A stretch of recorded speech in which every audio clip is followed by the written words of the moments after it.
Hello, welcome back to Steins Gate Zero. Oh, I have no idea what to do now. I don't know how to get the next chapters. No idea. I haven't seen this one. Let's see what that one says. That's fun.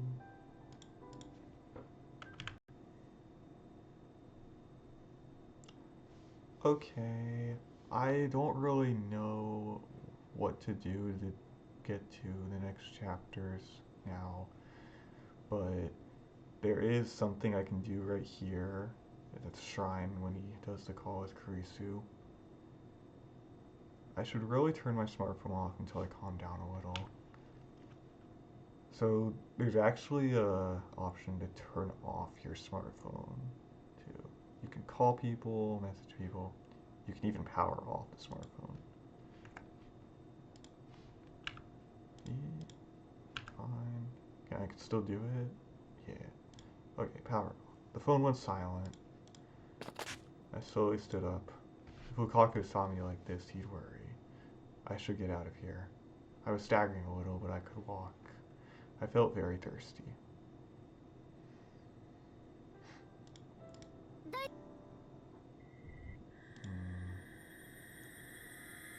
Oh, okay.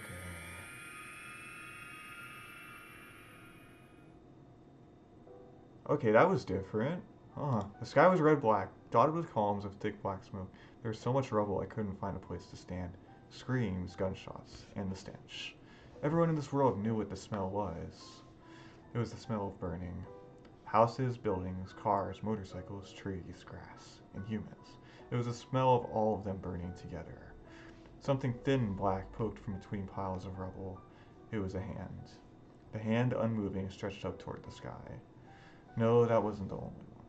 Everywhere I looked, I saw hands, legs, and heads. Parts of what were once human beings were strewn across the ground. I heard a distant gunshot. A shout. Silence. Nothing changed. Just one more body lying on the ground. The world was ending. And at last people understood. This wasn't the afterlife. This was the real world. Hell. Yes, that's what it was. This was hell.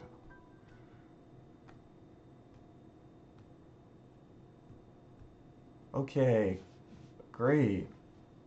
I got it. Oh, the world twisted and warped. I felt horribly dizzy. Sometimes my vision would blur for no reason, but this was nothing like that. It was like my mind itself was being wrung apart, like the world itself was changing. Deja vu. I knew this feeling. This was...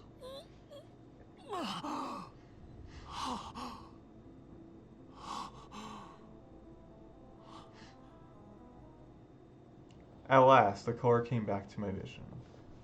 All the shouts of the pedestrians and the noise of the passing cars came flooding in at once.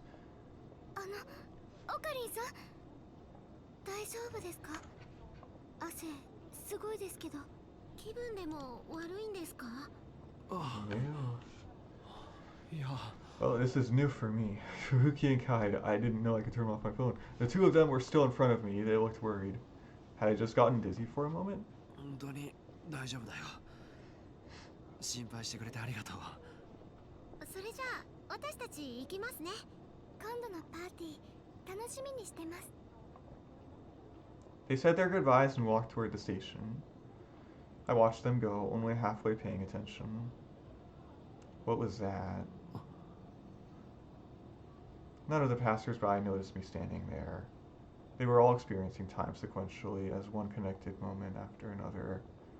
But I knew what I just saw. That's right. I was the one person who understood. That feeling was reading Steiner, which meant that the world line had changed. I shook my head and tried to get the idea out of my mind. It was impossible. The world line could only change if someone had altered the past. I'd only ever seen world line changes after I'd sent emails with the phone wave name subject to change. But I destroyed the phone wave so that could never happen again. I'd sacrificed Kurisu for it. But then who did this and how? What if someone had made a device identical to the phone wave? Oh, oh, not that. Mary. I need to see if Mary is safe. I'll call her right now. Ooh. Yeah. I picked her name off the contact list and my phone dialed. I could hear the call sound in my ear, but there was no sign of her picking up. 7 seconds, 8, 9. Each second made the fear worse. I felt cold sweat drip down my back. 12 seconds, 13 seconds, 14 seconds. I kept calling and praying anyway. Eventually, after a minute of ringing, the electronic sound suddenly cut off.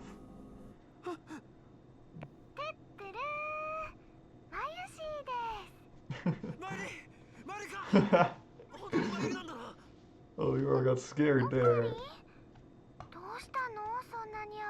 I don't blame him. He's dealing with a lot of trauma. Relaxed, easygoing voice I heard most definitely belonged to Mary. A lot of Mary dying a lot related to trauma.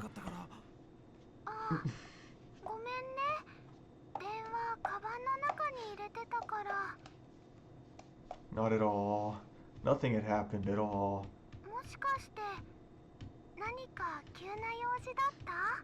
Yeah. 気にしなくていい。少し不安になっただけだ。不安？今どこだ？誰かと一緒か？これからバイトだよ。何時まで？ 8時過ぎぐらいまで。そうか。わかった。おかり、遊びに来てくれるの？いや、今日は用事があってな。無理なんだ。バイトが終わったらラボにも顔を出すつもりだよ。わかった。もし行けるようだったらそこで合流して一緒に帰ろう。本当？今日は珍しいね。じゃあバイト頑張れよ。I hung up. Mary was safe, which meant that the world line change probably had nothing to do with her. Not that I could let my guard down. Or maybe that was just a daydream and there was no world line change at all. It seemed awfully realistic for that to be the case, though. Just to be safe, I turned on my phone again. The icon was still there, in the same place it had been the last several times I'd used it. I felt a little hesitation, especially after what happened. Could I really contact her after that? But I decided that it was important to see what was going on first, so I tapped the icon.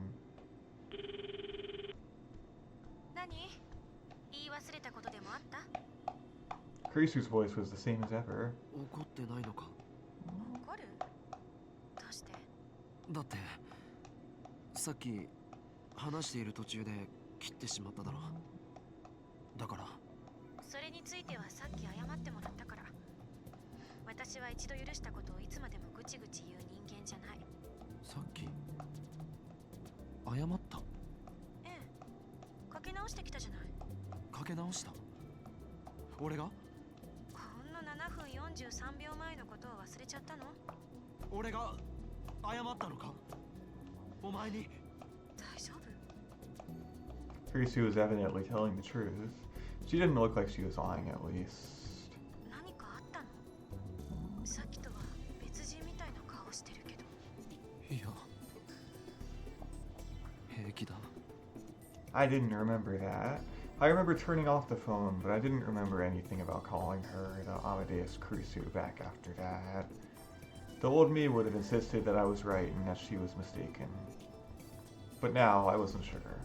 After all the different paths I'd experienced, and all the sadness and pain I'd gone through, even 6 months later, I was still exhausted. What had really happened, and what hadn't? What was right and what was wrong? I wasn't sure anymore. I just didn't want to think about it anymore. The past, the future, the fate of the world. I wanted nothing to do with any of it. ずいぶん具合が悪そう。誰か知り合いに連絡するなり、どこかで休むなりした方がいいんじゃない？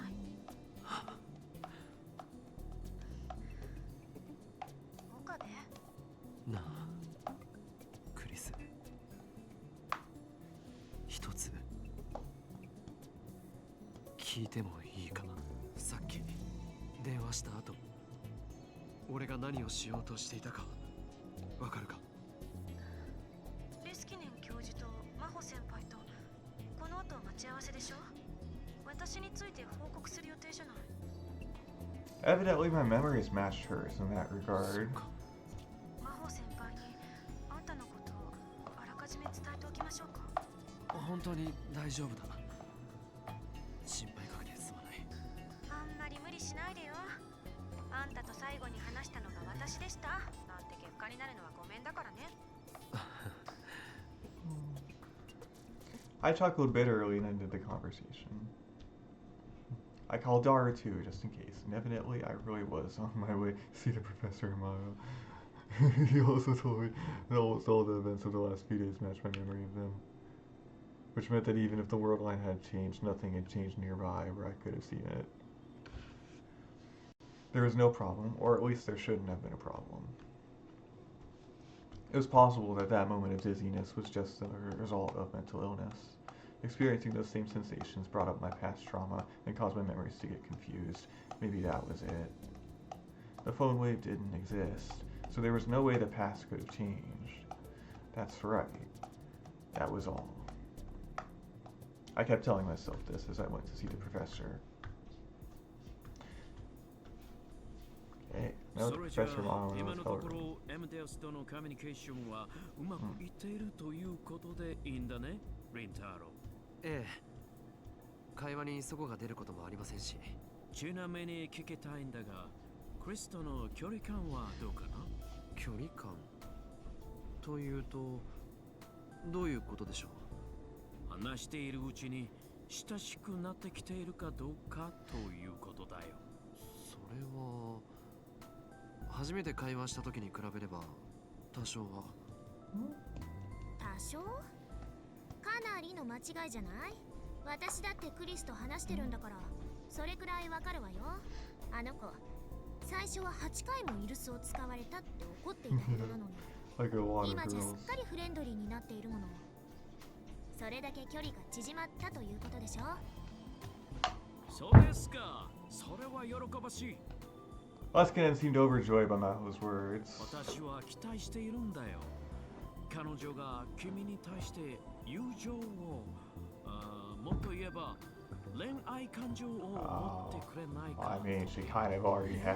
そんな声を上げることもないだろう。でも、その AI ですよ。AI だからだよ。What did he mean? 彼女にだって感情はあっただろう。だけど、それはあくまでもプログラム上のことで。でもそれは人間の脳だって同じことじゃないか。He was right. The brain ran on electrical signals, so you could say it had the same structure. 今は機械に感情があるかないかなんていう命題はもはや時代遅れだよ。機械にだって感情はある。第一、エメデウスは私たち人間の脳を再現すべく作っているんだ。構造が同じで、プロセスが同じなら、その結果生み出されるものも同じなはずだろう。ならば、彼女だって恋をする可能性は十分にある。いや、ぜひしてもらいたいと思っている。Amadeus falling in love.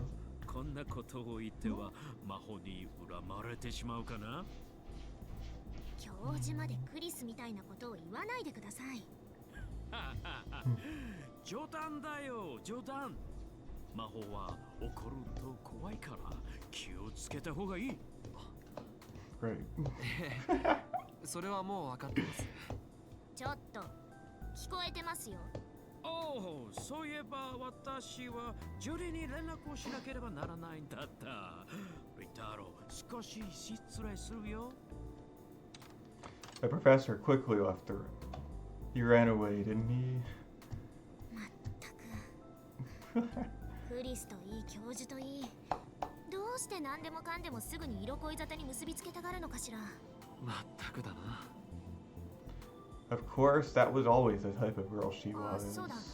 岡部さん、ちょっと聞きたいんだけど、あの子がクリスが好きな言葉って何か知ってる？言葉？数字でも何でもいいの。何かこうキーになりそうなものに心当たりないかしら。クリスが設定したパスワードを破ろうとでも？よくわかったわね。I was right. それってあいつの研究室の PC か何かの？彼女の私物。家にあったノート PC よ。そんなものどうして君が？形見分けでね、譲ってもらったの。クリスのお母さんに。それで中身を確かめたいからパスを解除する方法を探しているの。あなたなら知ってるんじゃないかと思って。パスがかかってるということは見られると困るものなんじゃないのか？それはそうだけど、でも彼女アマデウスのクリスをより本物に近づけるためにはその中のデータも解析した方がいいでしょ。もちろん私自身はなるべくプライバシーに関わることは見ないようにするつもりよ。 I knew what she was trying to say. She might have had some kind of diary on her computer, which described what she'd been doing during her time here. But 悪いけど心当たりはない。何も？ああ、それに知っていたとしてもやっぱり俺は教えないと思う。人には知られたくないことがあるから？特に PC の中身なんていうのは今やプライバシーの塊みたいなものだからな。Dara talked about that all the time. He was always wondering if there was a way to automatically wipe a computer's hard drive if you died in an accident. Of course, what Dara didn't want anyone to see was probably very different than what was on Kurisu's computer. Beyond that, it was the same idea. そう。 She seemed really interested in the contents of the hard drive, but she didn't say anything else. それじゃあ俺はこれで。I was a little worried about Miyuri too. I got up and went to leave.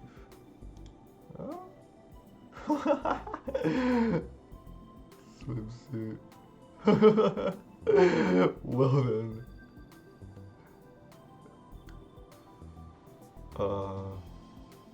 Why white? I wonder why he thinks white is the best color. Okay, I'll just...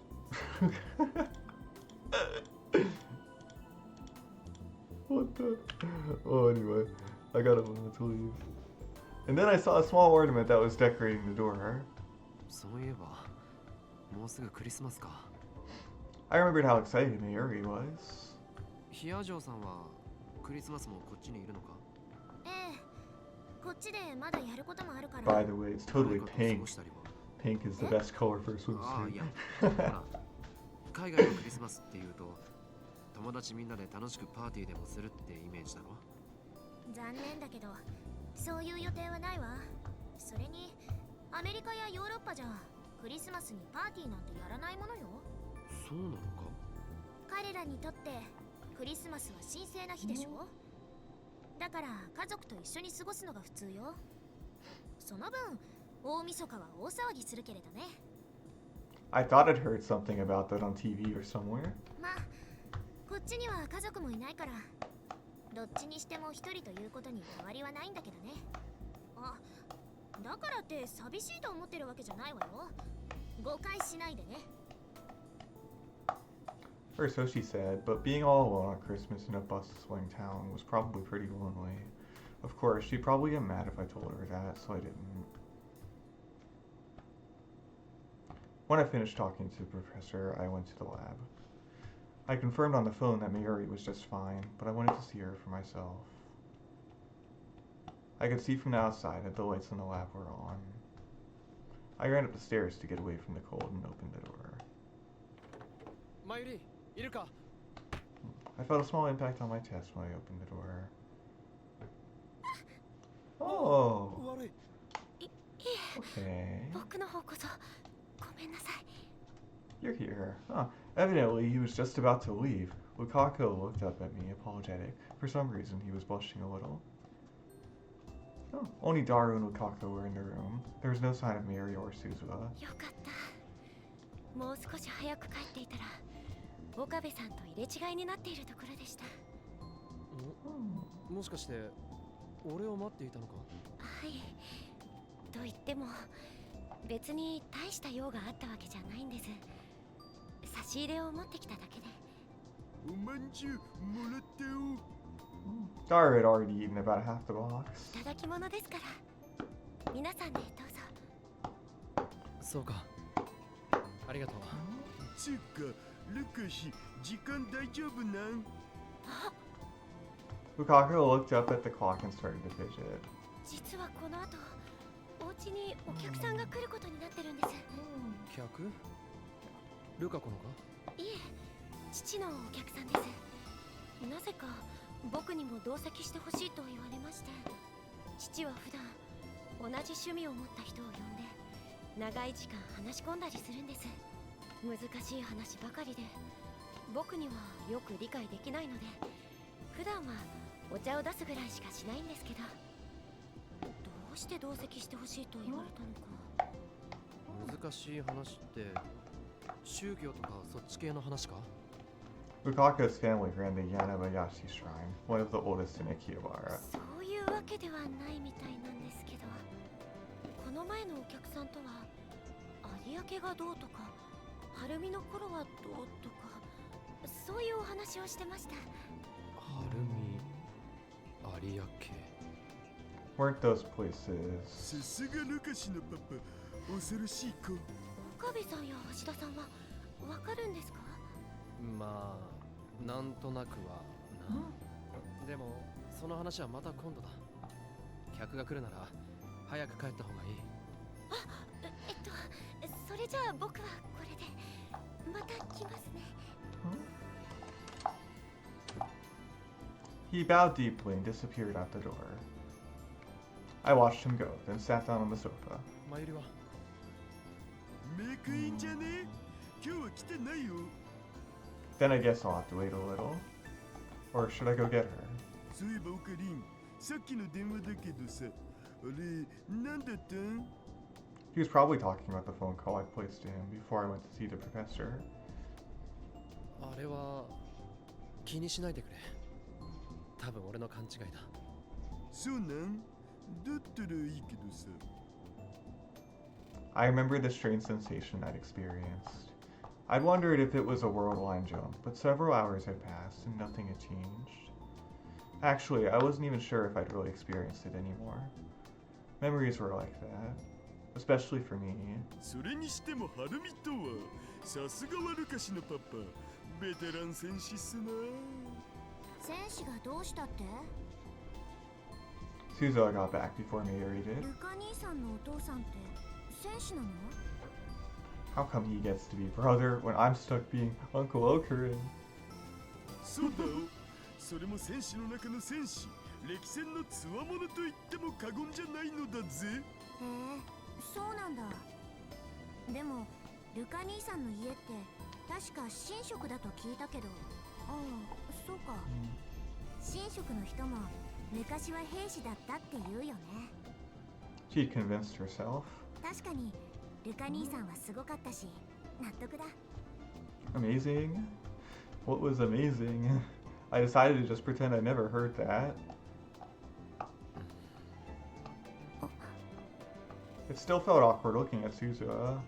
I'd avoided coming to the lab mostly to avoid seeing her. オカリンおじさん、そんな顔しないでよ。 Evidently, she could read my thoughts just from the look on my face. She seemed upset. 私のことを避けてるのは分かってるからさ。お前が悪いわけじゃないんだけどな。つうかスズハ、今日もこんな時間まで何してたん？はっ、もしかしてどこかの男とデートとか？いけません。そんなどこの誰とも知らない男とのお付き合いなんてお父さんも許しませんよ。違うよ、そんなんじゃない。本当にGirl from the future, too. I thought it was a joke, but evidently he was serious about it, and his tone was far less joking than usual. It must be hard being a dad. 本当だって。だったら父さんの目を見て言いなさい。父さんがそれ言う？どういう意味なんそれ？母さんというものがありながら、いっつもそこで変なゲームばかりやってるじゃないか。それは2次元と3次元はあくまで別物ですし。お前2次元も3次元も関係ないって前に言ってなかったか？おかりん、そういうことここで言う？裏切るなんてひどいよ。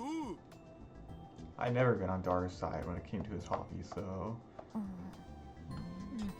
ご本。とにかくそういうことなら今日は何をしていたのか父さんに言いなさい。何って。やましいことがないなら言えるはずだよ。Suzuha glanced at me, then sighed in resignation. 人を探していたんだ。人？それってやっぱ男？違うって言ってるじゃないか。小さな女の子。今はもう私より年上になっちゃってるか。That was a strange way to put it. I glanced over at Daru, who looked back at me. 実はさ、私が乗ってきたタイムマシンにはもう一人乗っていたんだ。なんだって？鈴葉、そんなん初耳なんだけど。今まで話してなかったからね。She was looking down at her feet, and I could see she regretted bringing it up. その同乗者は何者だ？今どうしてるんだ？どうしているかはわからない。わからないって。はぐれちゃったんだよね。1998年にここ秋葉原で。1998. That would have been 12 years ago. So it wasn't just Suzuha who came from the future. It took some time for the meaning of that to sink in. でもなんでそんなことになったん？私とその子は IBN5100 を探すためにはじめ1975年に飛んだ。理由はおじさんならわかるよね。I nodded silently. なんとか無事に IBN5100 を手に入れた私たちは今度は1998年に飛んだ2000年問題を回避するミッションのためにね。2000年問題？ That was one of the big events at the end of the last century, along with Nostradamus' prophecy. But in the end, after all the fuss made by the media and pundits, nothing really happened. Was that because Jean Titor had come from the future to fix it? If that was the case, then その wow. 1998年にトラブルが起きてその子とはぐれちゃったんだ。それではぐれたままタイムマシンで跳躍したのか？仕方なかったんだ。あの子は自分からタイムマシンを飛び出してしまったし、それに She must have remembered something, because she swallowed her words with a bitter expression. もちろん私だって探した。燃料の残量が許す限り何度も細かいタイムトラベルを繰り返してあの子の姿を探し回った。でも In the end, she never managed to find her. 大体の事情は分かったけどさ、どうして今までそんな大事なことを黙ってたん？あの子を見失ったのは私の落ち度だ。ちゃんと自分で責任を取りたかったんだ。水臭いな。 Dara's words were soft. 僕たち親子だろ。困った時は頼ってくれてもいいのだぜ。父さん、その子を探せばいいんだろ。だったら僕らも手伝うな、おかりん。なって俺もか？当たり前だろ。別に未来を変えてくれっつってるわけじゃないんだし、それくらいやってくれてもいいっしょ。まあ To be honest, after refusing all her requests to save the world, I was feeling a little guilty. I'd like to help her if I could, but I wanted to know what she'd do after she found her. で、その子の名前と年齢は？ちなみに可愛い女の子だよね。男とか言ったら父さん許さないぞ。女だよ。オッケー。名前と3サイズもよろう。3サイズなんて知らないよ。だって別れた時のあの子は10歳だったんだから。幼女か。じゃあ今は22歳になってるはずだな。名前プリーズ。名前はカガリ。シーナ・カガリって言うんだ。シーナ？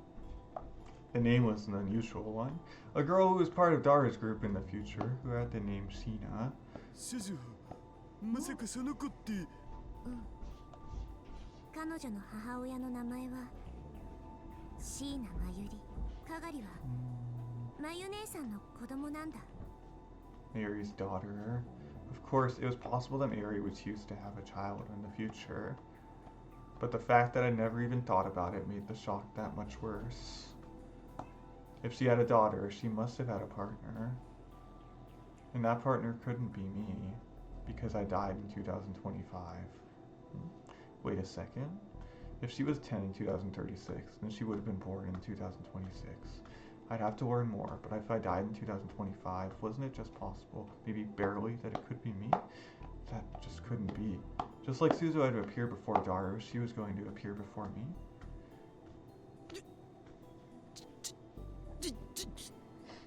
Who was the dad?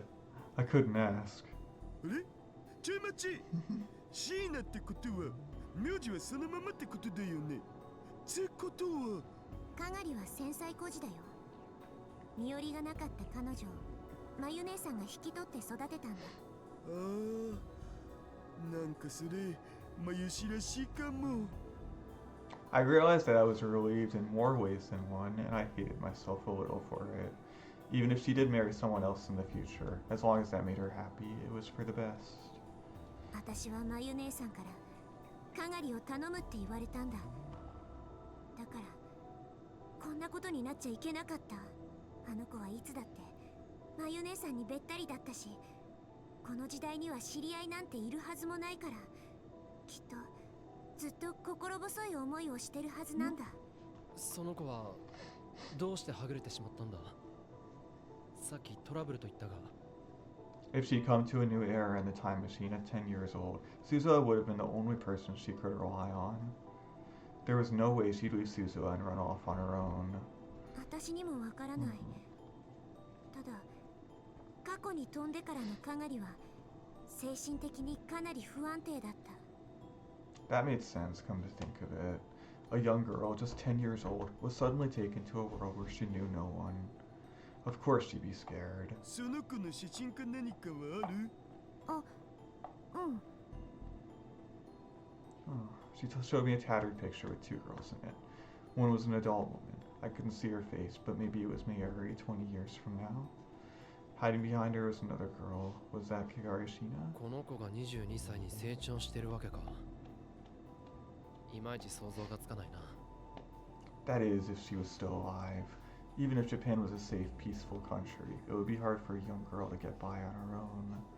If she was lucky, someone might take her in and give her to an orphanage, but if she wasn't, Suzu was probably well aware of that possibility, so I didn't bring it up.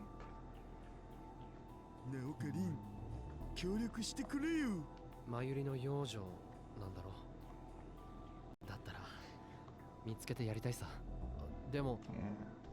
鈴葉はいいのか。俺が手伝っても。 I felt sure that Suzu was disgusted with me. I had a chance to save the world, and I had given up. Would she want help from a person like that? おじさんさえ良ければ。 So she had to survive 12 years all by herself. そうか。だったら手を貸すよ。 Of course, I didn't think this would make up for that. ありがとう。マユシーの幼女がどうしたの？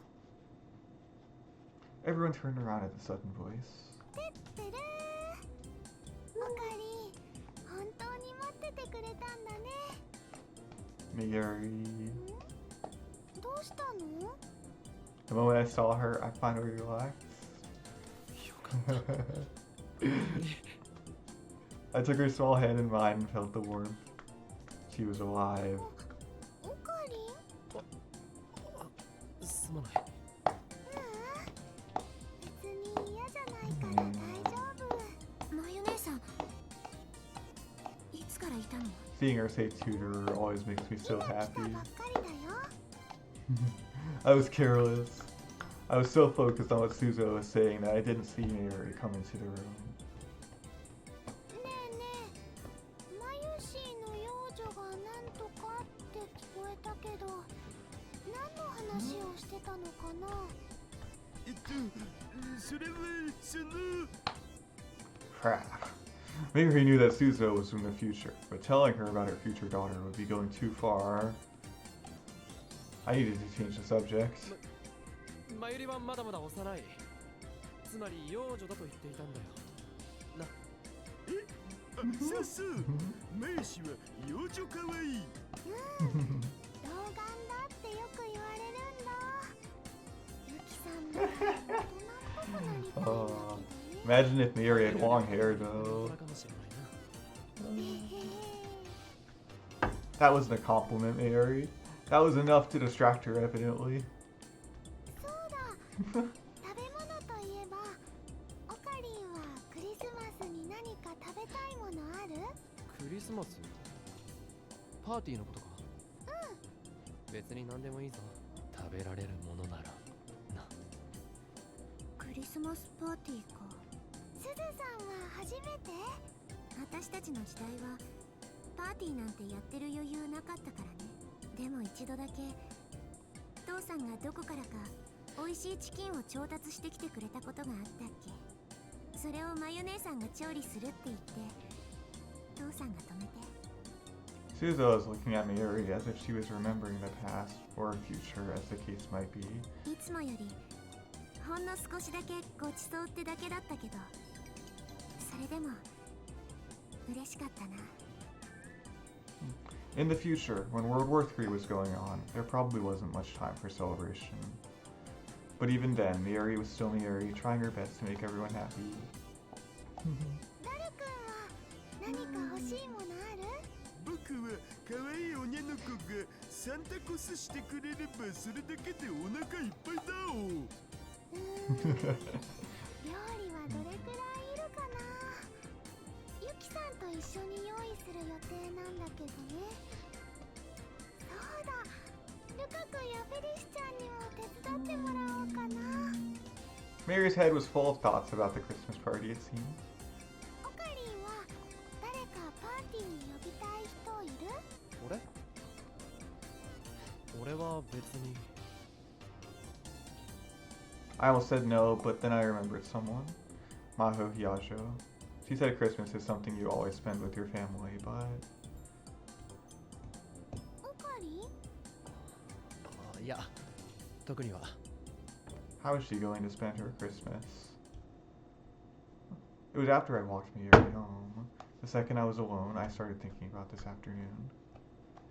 If that really was a world line change, then what was the cause? The most likely possibility was that someone had succeeded in developing something like the phone wave. We were able to make one. There was no reason someone else couldn't. Another possibility was that, no, there was no use in thinking about it. I was just mistaken. And even if the world line did change, we weren't the cause. We didn't have anything to do with it anymore. Whenever I was alone, I always ended up thinking about things that wouldn't do me any good. I took the phone out of my pocket and tapped the icon. ハロー。 Grisu's expression was as self-satisfied as ever. こんな時間にどうかした？いや、なんとなく話がしたくなって。迷惑だったか？別に迷惑ってことはないわ。あんたと話すことは私のためにもなるんだし。She was an AI after all. She wouldn't be bothered no matter the hour. 先輩とは会ってきたのよね。ああ。何の話をしたの？何って、お前とのやりとりについて報告をしただけだが。それだけ？どこかへ誘ったりは？まだそんなこと言ってるのか？ヒヤジョーさんに言ってみろ。また怒られるぞ。だってようやく先輩にも運が向いてきたかもしれないんだもの。せっかくのチャンスを掴んでもらいたいでしょ。Grisu seemed insistent on getting me and Maho together. Doesn't she have other things to think about? Things to think about? Would she have anything to say about that other matter? なあ、ちょっと相談なんだが、消息不明になった人を探すにはどうすればいい？随分と唐突ね。身近でそんな話があったんだよ。でも自分たちじゃどうすればいいのかわからなくてな。詳しく教えて。She leaned forward, suddenly interested. She really was a curious girl. それが言えないことなの？俺だけの問題じゃないからな。それで相談に乗ってくれって言われても無理がある。だよな。一般論でいいんだ。意見を聞かせてくれるだけで。そうね。一番いいのは警察に行くことね。 That was the obvious and correct answer. あとは更新所に頼むとか、過去の新聞記事を当たるとか。あ、でもそういうことはもうやってるか。どうかな。どうかなって。まさかそんなこともやらずに探そうとしてるの？俺も今日聞かされたばかりなんだ。後で確認してみる。But Kagari was from the future, and Souza didn't have any personal documents in this era either, which meant that it was unlikely she got to anybody in the government. アメリカなんかではダウジング屋通して人探しをやるなんて人もいるよな。まさかあんな何の科学的根拠もないものを信じるとでも？いや、言ってみただけだ。よかった。もしそうだとでも言ったら二度と話なんかしないところだったわ。 She really was just like あり crazy. がとう。参考になったよ。見つかることを祈ってるわ。なあ、それと、何？いや、なんでもない。何よ。気になるでしょ。本当になんでもないんだ。それじゃあ、今日はこれで。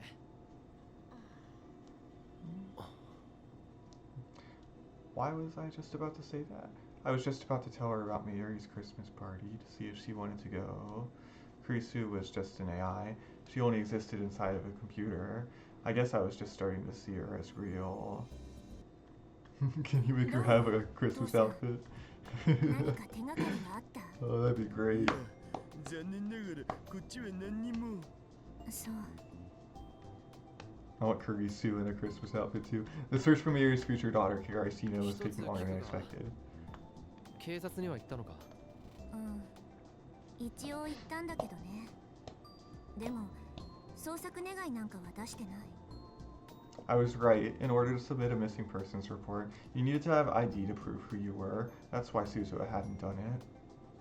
And also, I later learned that the only people who could submit a search request were people like family and significant others who were close to the missing person.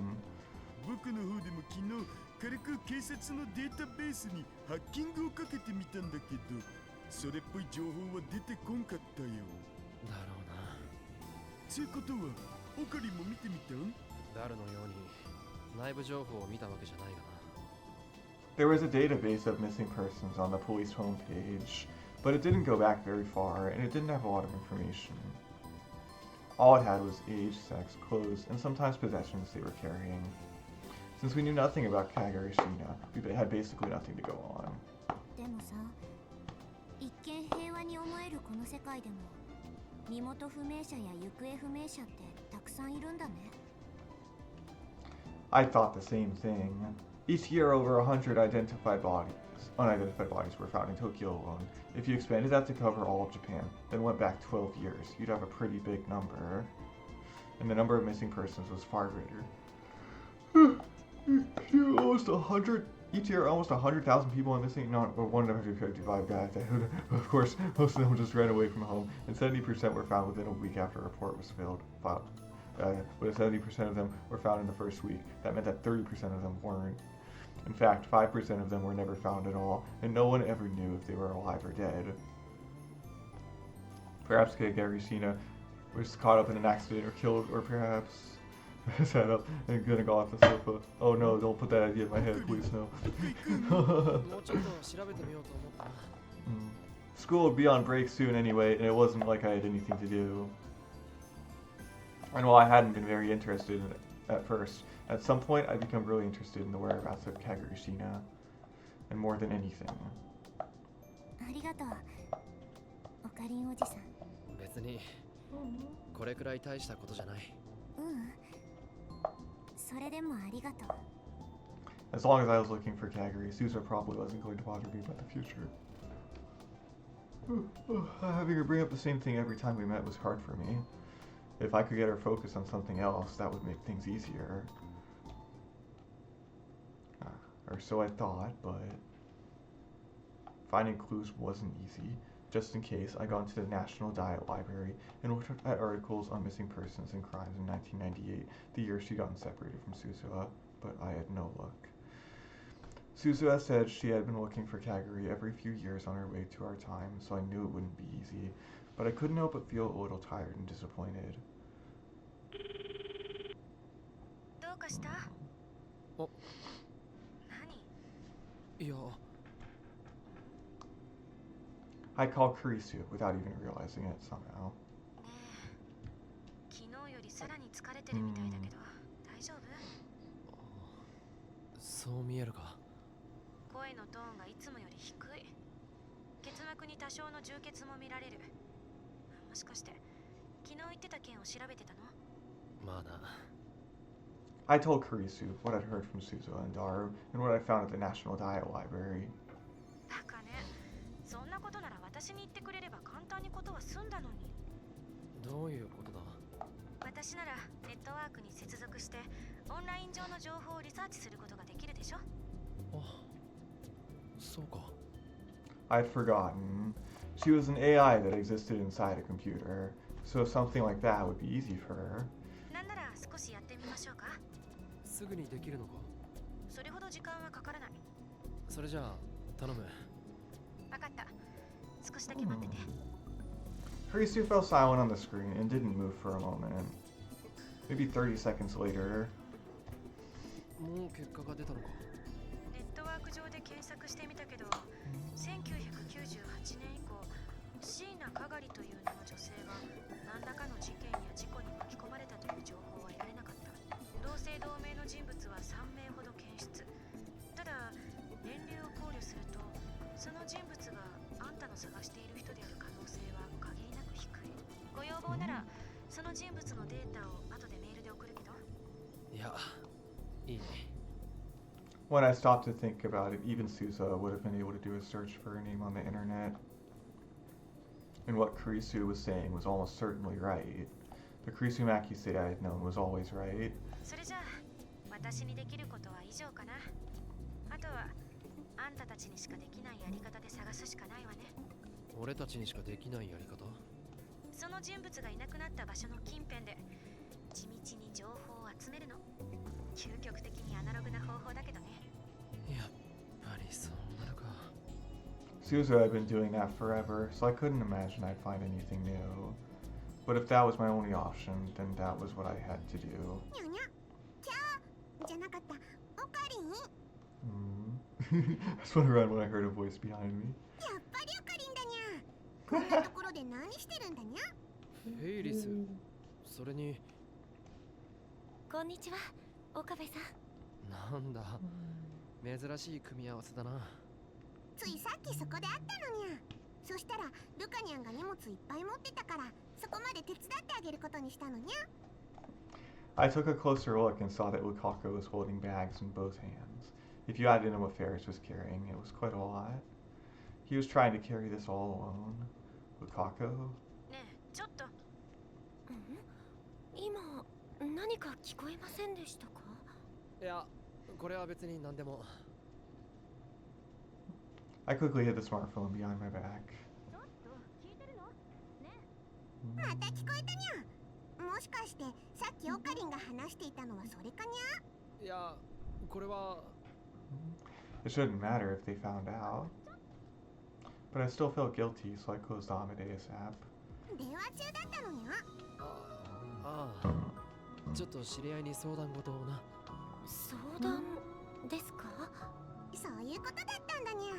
後ろから見たらオカリンが一人でブツブツつぶやいているように見えたからちょっと心配したにゃ。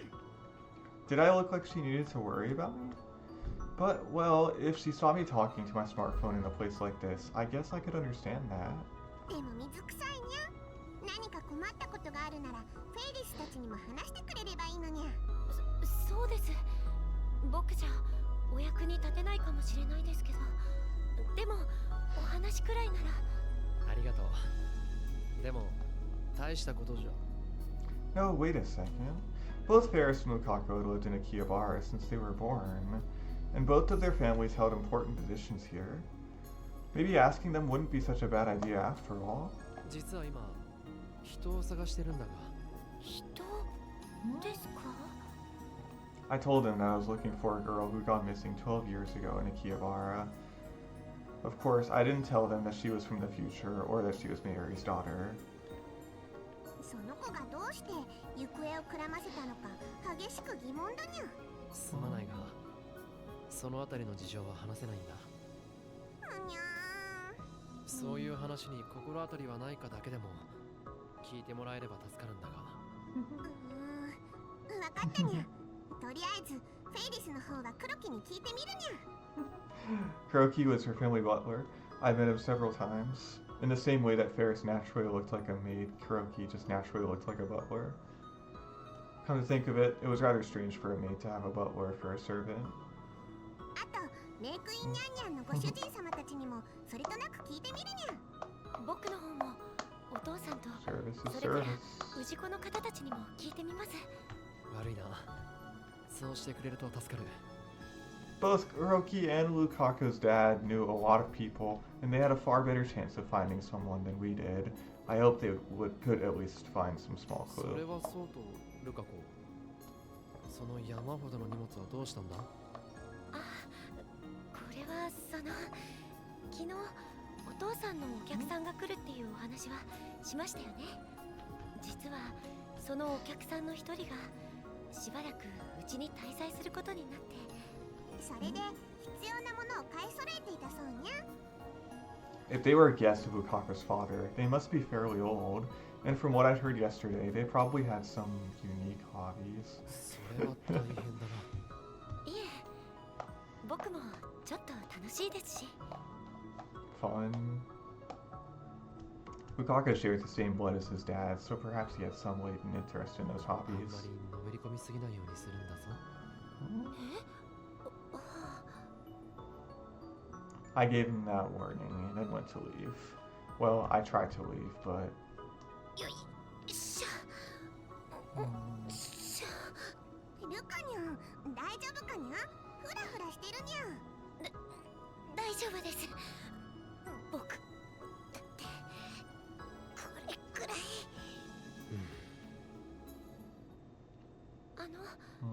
い。よかったらお茶でも飲んでいってください。いや、遠慮しておくよ。お客さんだっているんだろ？そうですけど。I couldn't bear to see him struggle like that, so I carried his bags to the shrine with him.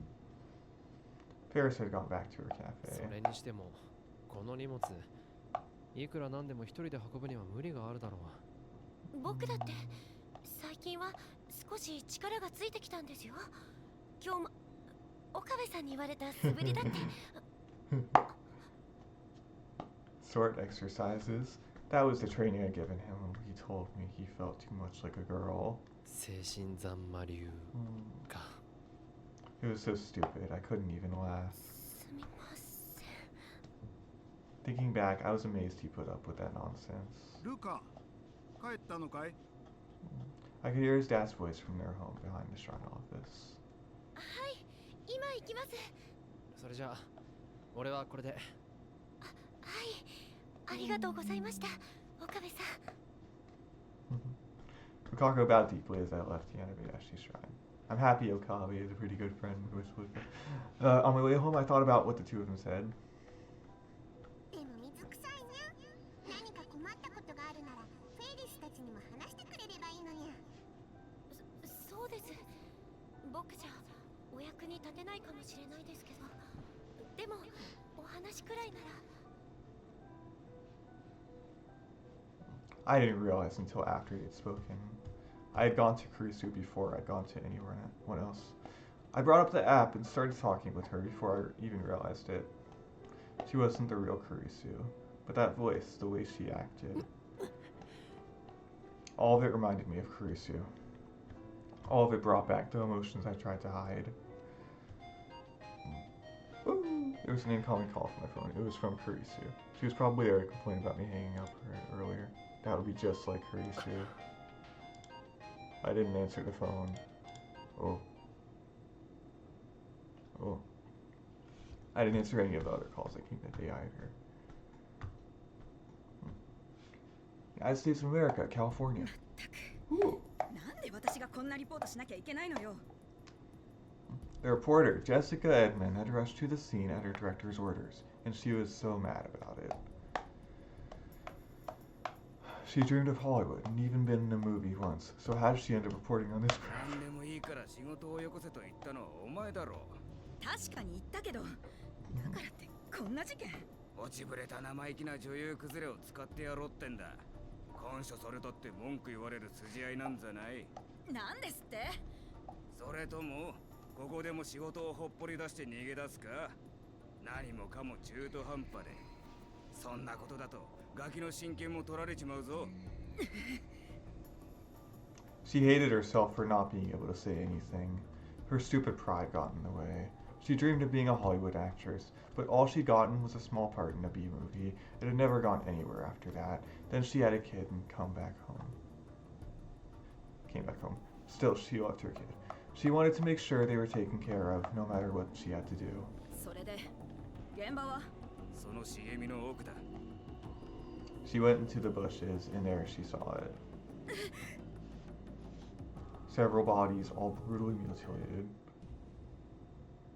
このように国内において行方不明になっている研究者は今年に入ってから5名。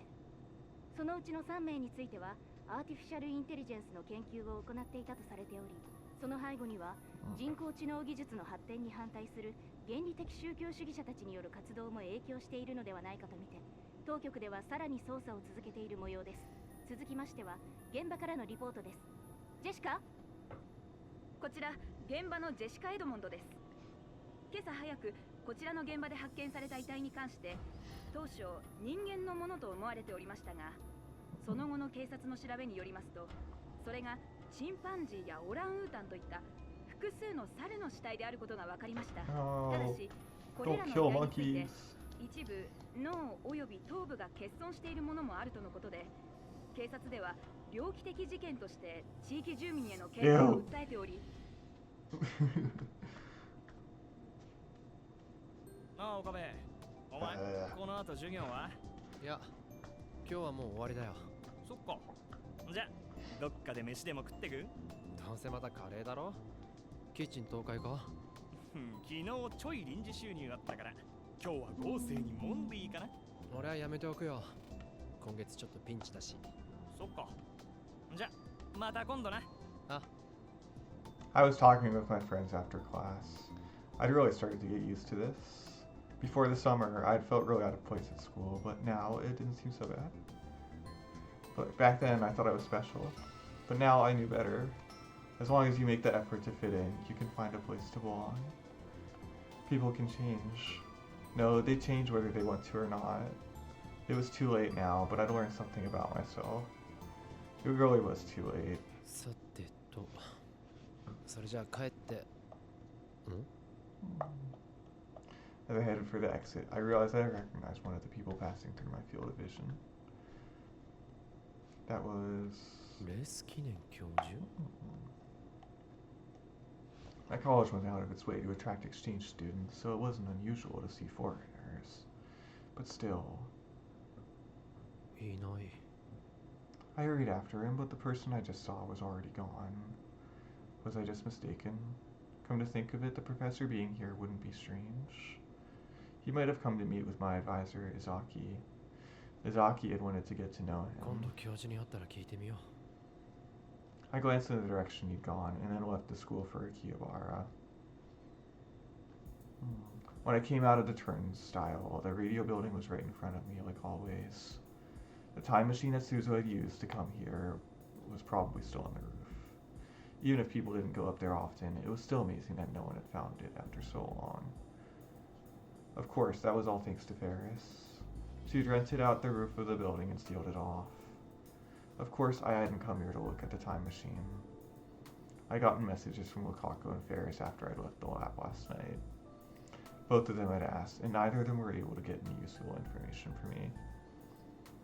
It made sense when I thought about it. If there was a missing persons report, somebody might remember the police doing something, but there wasn't. But Ferris had said something interesting. でも、おさげの幽霊が現れるって話を聞いたにゃ。おさげの幽霊？そうにゃ。なんでもその幽霊は何年か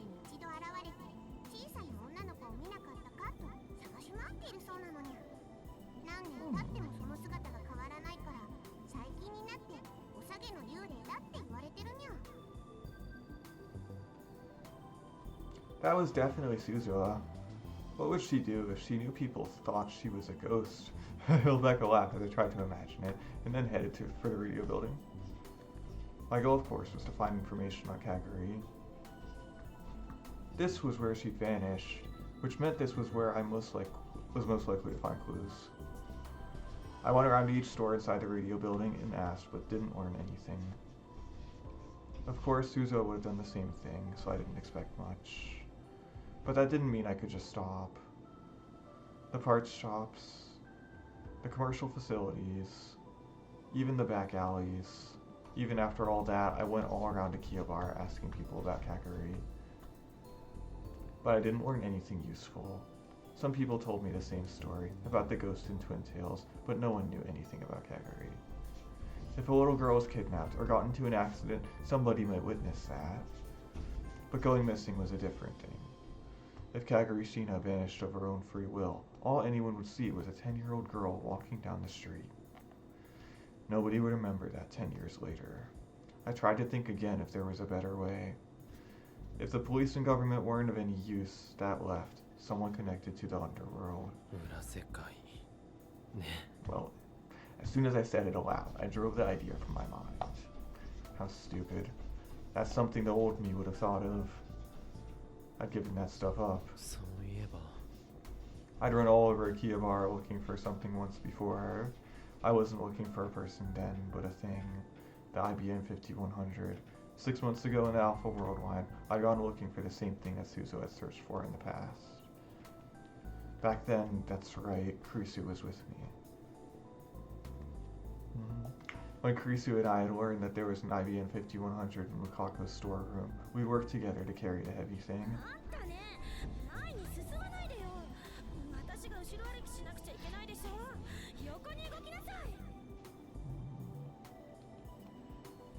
Thinking back, all she'd ever done was complain. She was strong-willed, bratty, and hated to lose, but she was still so lonely. Once again, I'd taken my phone out of my pocket without realizing it. Amadeus. Since I hadn't picked up any of her calls yesterday, she hadn't called at all today. I stared at the Amadeus icon for a moment, and then put my phone back in my pocket.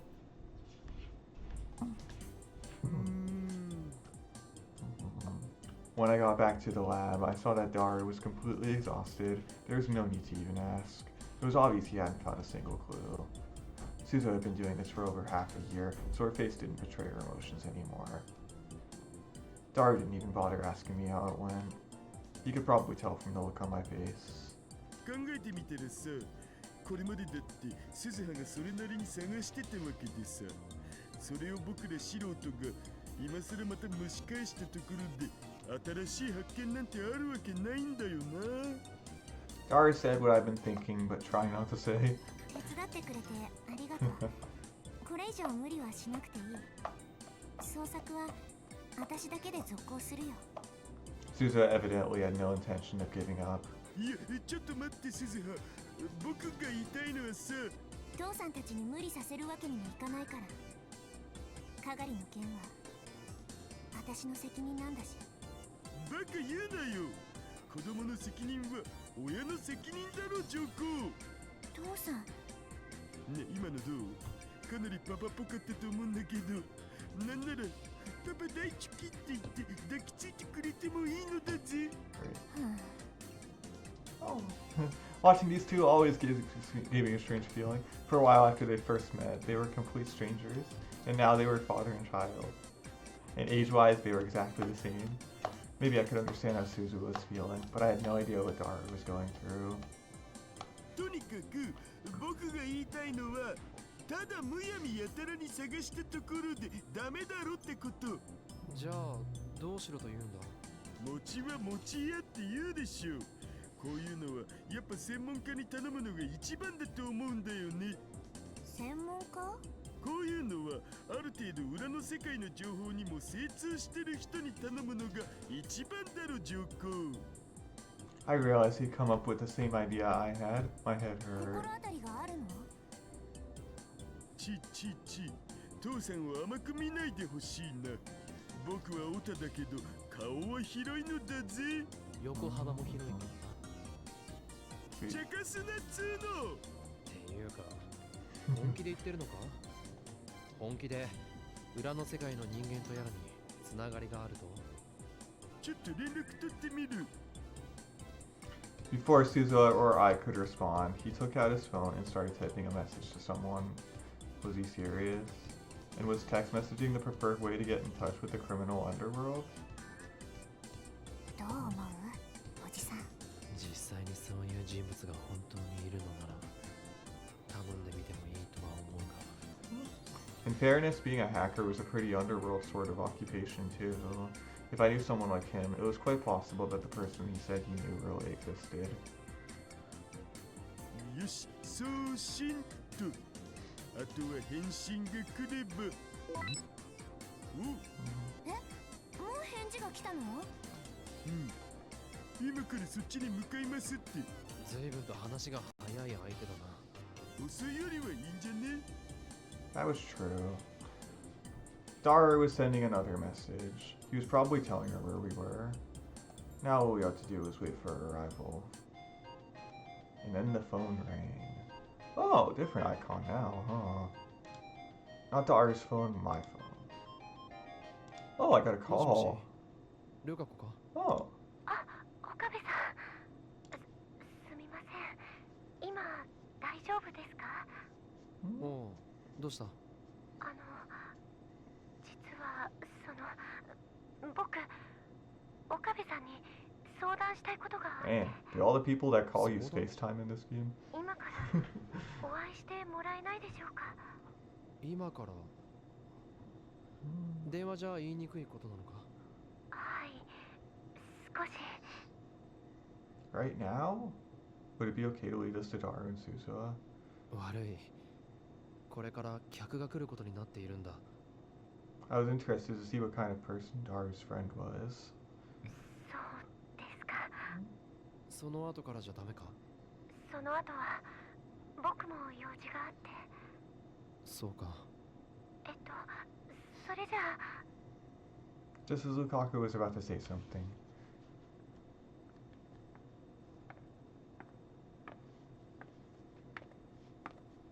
I heard sharp footsteps coming up the stairs. Oh wait, not everyone. Yeah, there was a time I called Delaware. That's right. ど No, うぞ。 no. Come on. 悪いルカコ。お客が来たようだ。後で連絡を。There was that time I called Delaware. I forgot, and then I stopped. The person who opened the door. It was. こいつ。また。Was Moeka Kagari. I hadn't seen her since the ATF seminar. 岡部さん、どうしたんですか？岡部さん。お茶どうぞ。Moeka was silent with her head tilted slightly forward. Seeing her caused a dull ache within me, like my heart was being squeezed dry. どうして。 Why was she here with Daru? I had any number of doubts in my mind. どうしたんオカリン？いや。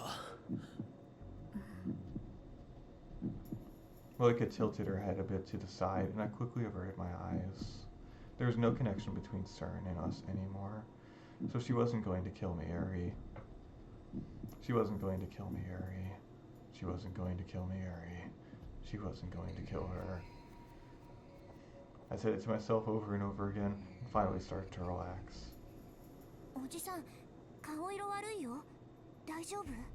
気にしないでくれ。それよりもダル、説明してくれ。ああ、この人は桐生氏。ヘンプロのライターさんだよ。桐生、萌香です。 She silently handed me her business card, which had the name of a company called Arc Rewrite on it. Daru gave a brief explanation to me and Suzuha. なあ、ダル。お前はどうしてこの人と知り合いに？前にさ、桐生氏の担当してる雑誌で秋葉関係の都市伝説を扱った特集があったんだよね。その時に僕のバイトのこと取材したいって申し出があってさ、僕のバイトってほら、あんま大きな声で言えないやつっしょ。だから取材に関しては丁重にお断りしたんだけど、ただ僕って普段から足がつかないようにかなり注意してるんだよね。なのに桐生氏はその僕にたどり着いた。それが気になって。で、会ってみたらこの通り、すげえ美人さんだったわけだ。都市伝説を追う美人ライターとか燃えざるを得ないだろう、上皇。And that's how they'd met. Suzuha was frowning as she saw how Dara acted around Moeka. She didn't say anything, but I could tell she was thinking that he'd be better off directing his attentions toward her mom. Moeka, for her part, seemed completely uninterested in Dara. She was wearing her usual poker face and fiddling with her phone. She's still using a Japanese feature phone instead of a smartphone, huh? まあ、専門ってわけじゃないけど、秋葉についてはかなり詳しいみたいだし、結構裏の方の事情も知ってるっぽいから、頼んでみるのもありかなって。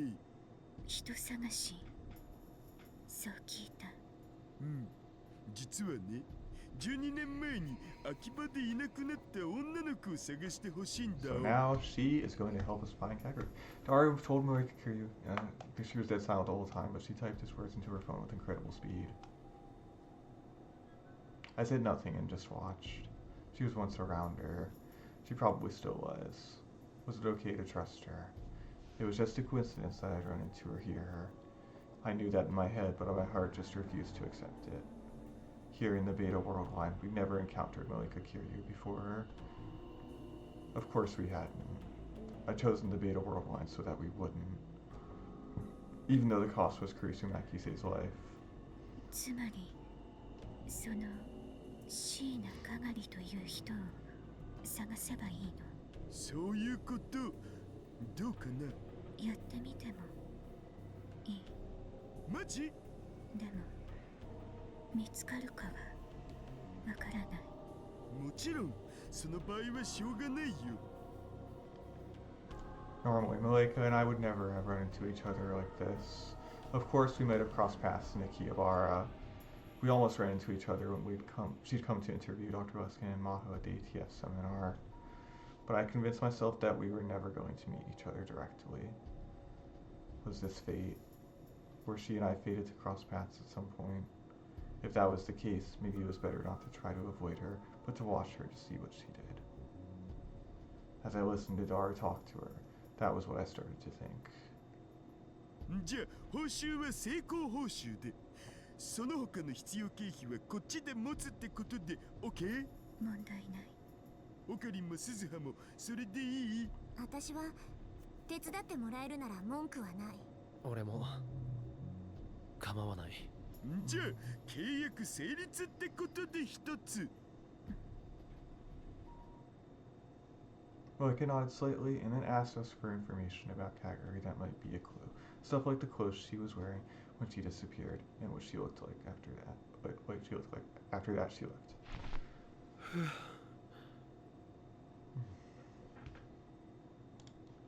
Okay, will she find her? We'll see. Bye.